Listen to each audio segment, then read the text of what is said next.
At the Water's Edge, presented by iDreamInPlotPoints. A story-driven, episodic, immersive experience. More adventures await you on our website.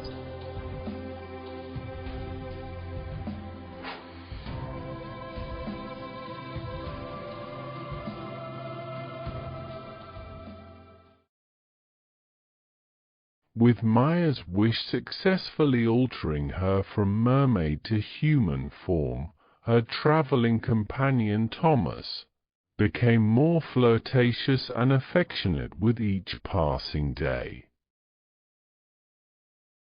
His attempts to educate her in the ways of the two-legged and whispering sweet nothings in her ear seemed to occupy a great deal of their daylight hours, whilst nights were filled with fireside cuddles.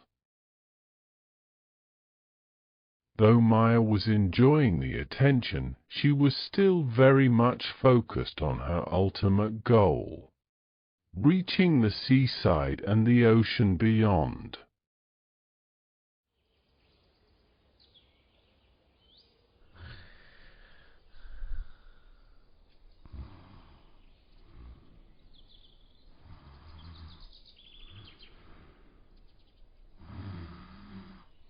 One morning, when the sun had barely begun to give a thought to rising, she quietly eased herself out of his affectionate embrace and crept towards the nearest tree. Gripping a branch tightly, she lifted herself upward when the branch cracked with a loud snap. The noise woke the man from a dead sleep, and he sat up, fumbling for his sword. Who goes there? I'll slice you into ribbons. He gripped the hilt and stood to his feet, swinging the blade in a commanding showing of fierce swordplay. Thomas, there is only me. He turned to face her, his head still foggy with sleep and confusion. What are you doing? She tried to hide the broken branch behind her back. Were you collecting kindling for the fire? I wanted a better look. A better look at what? Anything. What are you babbling about? If I could just climb high enough, perhaps I could spot. Spot? Climbing? For what purpose? So we might know where it is we are going. I know exactly where we are going. Do you? Yes, we are going to the seaside. But are we really? What mean you by that? Climb the tree. I'll do no such thing.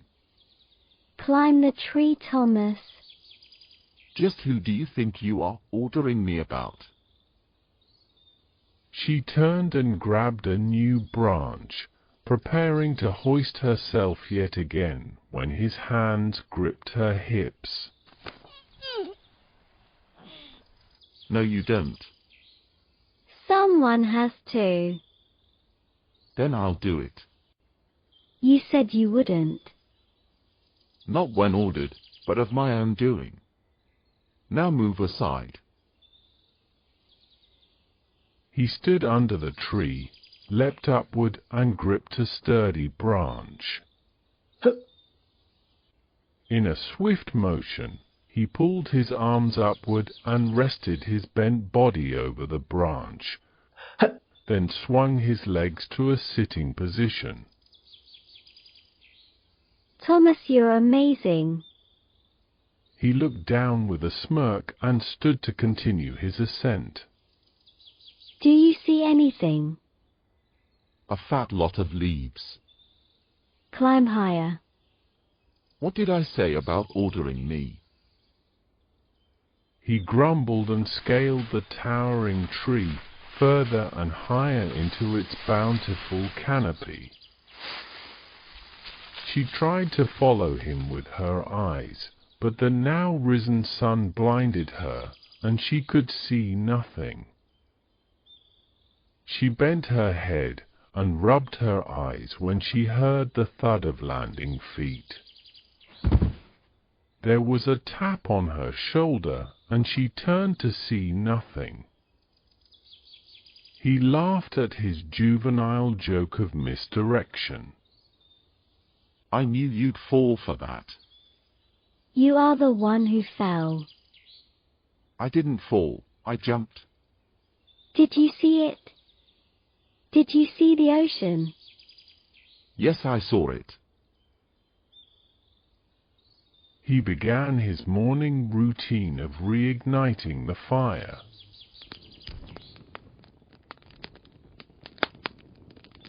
What are you doing? Creating fire so we might warm those cold feet of yours. My feet aren't cold. Perhaps not now after you've pressed them against me during the night, stealing all my body heat. If anyone is doing the pressing during the night, it is you against me. If I do, it is purely for the purposes of survival. Yours to be exact. Not to mention my sanity. The sound of your chattering teeth is enough to drive a man mad. Sit down and we'll have a fireside cuddle. I have no need for your cuddles, nor your deafening snores in my ear. Sit down. You do not like to be ordered about, and neither do I. I said sit. He used his arm to knock her legs out from under her and land in his lap. Never let it be said I failed to sweep you off your feet. He leaned in to kiss her, but instead of mirroring his movement as usual, she met him with an icy stare. Which way to the ocean? Do not concern yourself with the direction. Would you like to begin the day with strawberries or leafy greens? I want to see the ocean. Personally, I'll have strawberries. He shoved a plump berry in his mouth and chewed loudly, with juices running down his chin.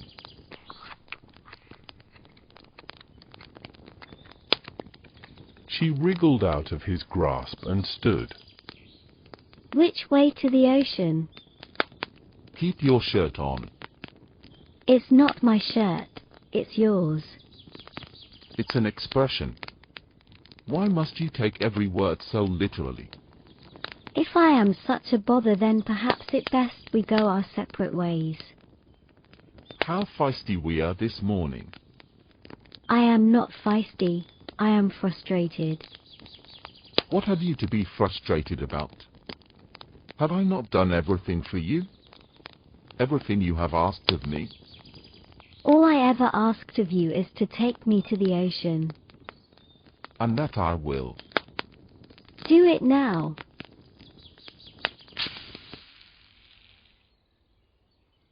He doused the fire and roughly gathered their supplies. He stood and stormed off into the forest. Thomas. She pulled on her borrowed boots and staggered after him as he walked faster. Thomas, your legs are longer. I can't keep up. Faster he walked as she tried to hasten her pace. But his silhouette disappeared from sight. Thomas. She paused a moment, waiting for him to reappear. The sounds of the breeze and creatures of the forest were all she could hear, and not his stomping footsteps to guide her.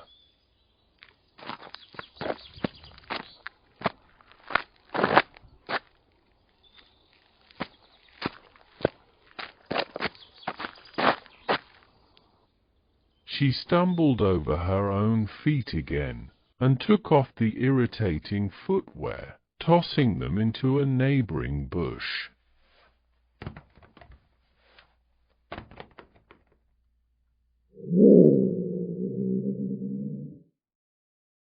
A low growl was heard. Two paws with sharp claws showed themselves. The giant cat roared as it leapt towards her. Stag! But before she could scream, her body was pulled back and shielded as her protector stepped in front of her, shouting a battle cry. The cat growled and hissed as the would-be knight swung his gleaming sword. Run! You came back. Listen to me for once and run. He swung his sword again, and his arm was glanced by a set of claws. He winced in pain, his weapon dropping from his hand.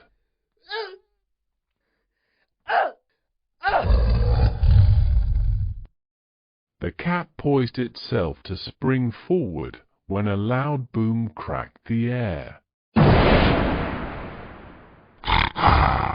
The wild beast forgot any notion of battle and turned tail, running as far from the spot where it had heard the unnatural noise. What was that? The reason we're not going to the ocean today. You're hurt. Yes, I am.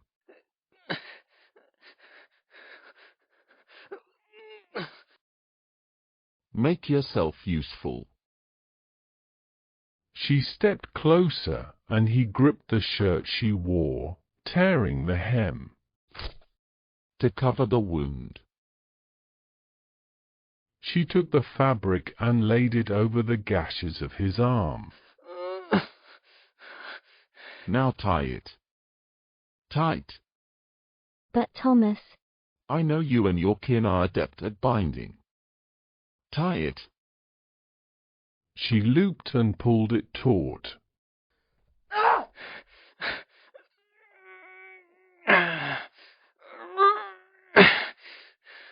I'm sorry.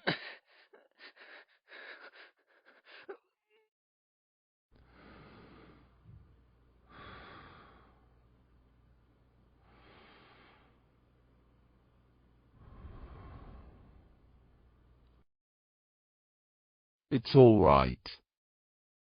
You've done well. He sat back against the trunk of a tree. She knelt next to him and gently stroked his hair.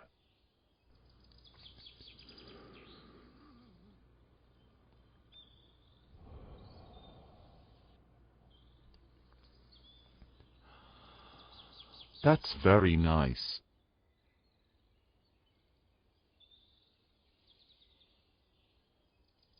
What was such a ferocious thing doing here? Orange body and black stripes. They call it a tiger, or at least they did at the carnival. The only place where I ever seen one. What's a carnival? A ramshackle construction of tents meant to delight, but more often than not it horrifies and picks one's pocket. According to the Barker, tigers only live in the jungles of the East. It makes no sense for one to be here, roaming about. But then again, look who I'm speaking to. A former mermaid. Soon to be mermaid again. I'll believe it when I see it. Thomas, what was that awful, terrible loud noise? And why can't we go to the ocean?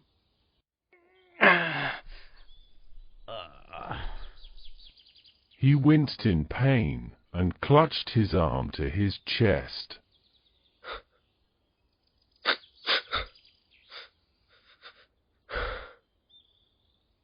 She instinctively hugged him around the shoulders and buried her face in his neck.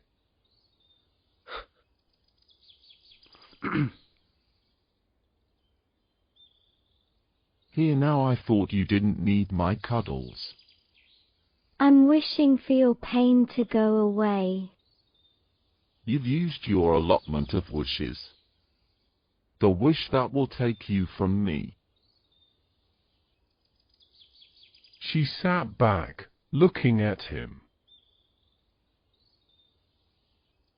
You wish to breathe and walk as a human until we reach the ocean, and then become a mermaid again to swim away. Yes, of course. Swim as far away from me as possible. Don't say it like that. How else is there to say it? He propped himself up and put on a brave face. It matters not. 'Twas a miracle that a portion of your wish has come true. The probability that your additional requests will come to fruition is slight. You mean I'm to remain like this? In all likelihood. You take that back. No. That is a horrible and cruel thing to say to me. That you're human? She closed her eyes and shook her head. I won't hear it. I won't.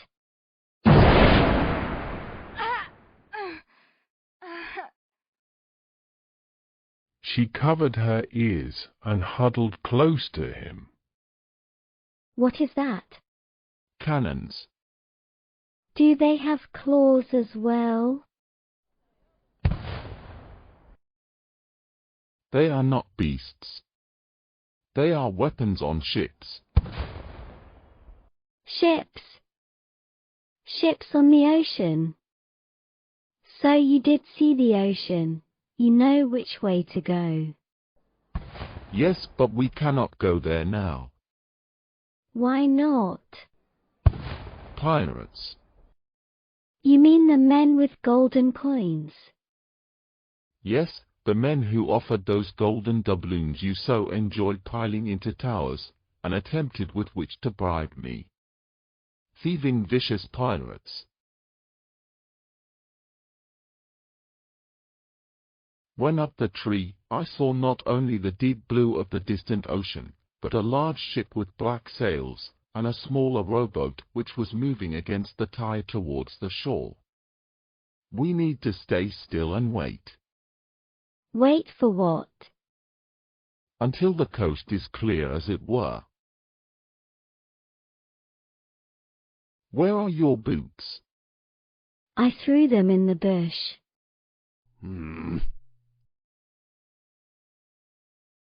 What do these pirates want? Sit still and you have no need to worry. Are they dangerous? Dangerous for you. But my sister, my cousins. What if the pirates find them? Then the pirates will get what they deserve. But I'm not there to warn of their coming. I'm sure they'll fare just fine. Besides, what are the chances that the pirates will even find the lake? I must go back. I will not argue with you. But Thomas... Be quiet or else. He covered her mouth and she pulled at his hand.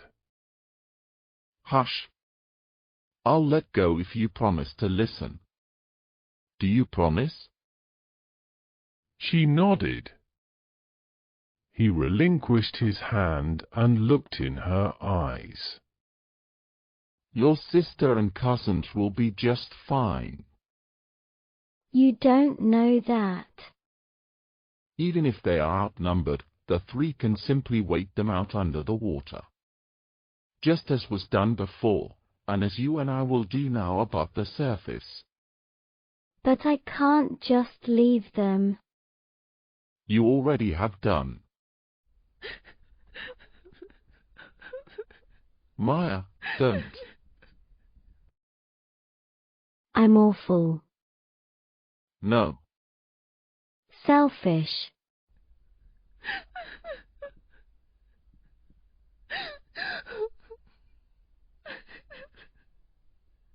Do not move from this spot. He staggered to his feet.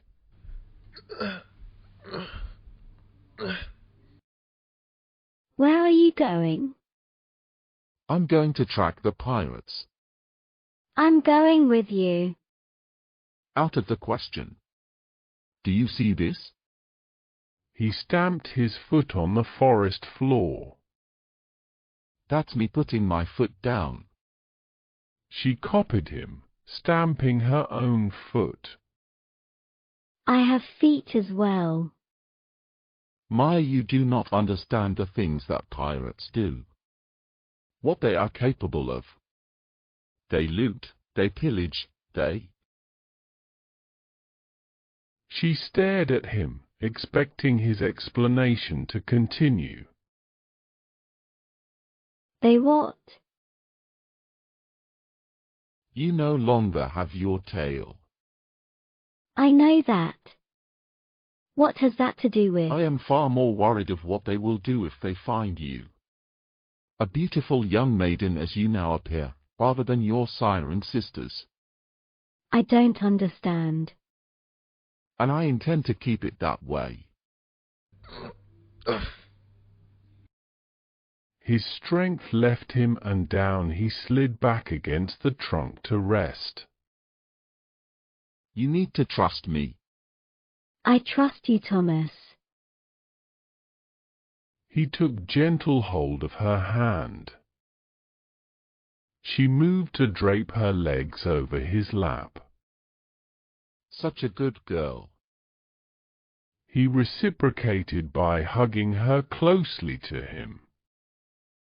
You'll wait here, and I'll attempt to eavesdrop and learn of their plans. But Thomas... I'm very good at eavesdropping. Do you not remember my story? I do. So I will be the sneakiest of sneaks. And then what? I don't know. Hope for the best, I suppose. It will be all right. I'm wagering that they will be preoccupied doing something as cliché as burying or unearthing a cargo of contraband. Perhaps forage for food and then be on their way. If they want food, they'll want water. Will they not? I suppose they will. Which is precisely why I will be dropping each, so to speak. Speaking of cargo, shift yours so I can go. She clung tighter to him. I cannot both go and stay. You won't come back. Pardon? Do not be angry with me, but you have no sense of direction. I beg your pardon, miss. Before you came to the lake, you were walking in circles for 3 days. 'Twas the forest of darkness. It has been a fortnight since we left the lake and we are only just now glimpsing the ocean. I now regret teaching you of calendar and timekeeping. I have not a compass. I'm trying my best. If I sit here as you demand, even if you do stay unnoticed by the pirates, I might rot away like this tree just waiting for you to find your way back.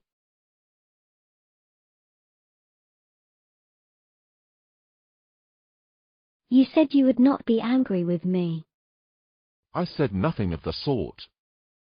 She snuggled herself deeper and pleaded with him.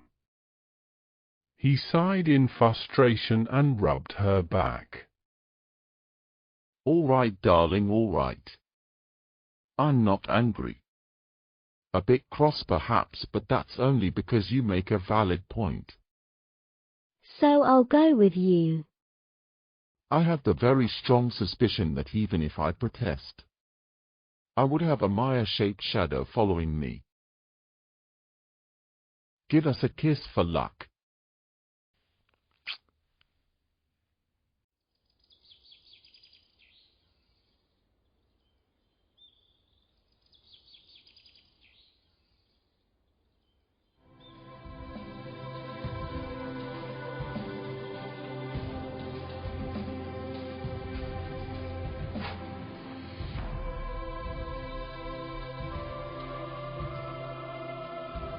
Thank you for listening to this episode of At the Water's Edge. Please visit our website for more storytelling experiences.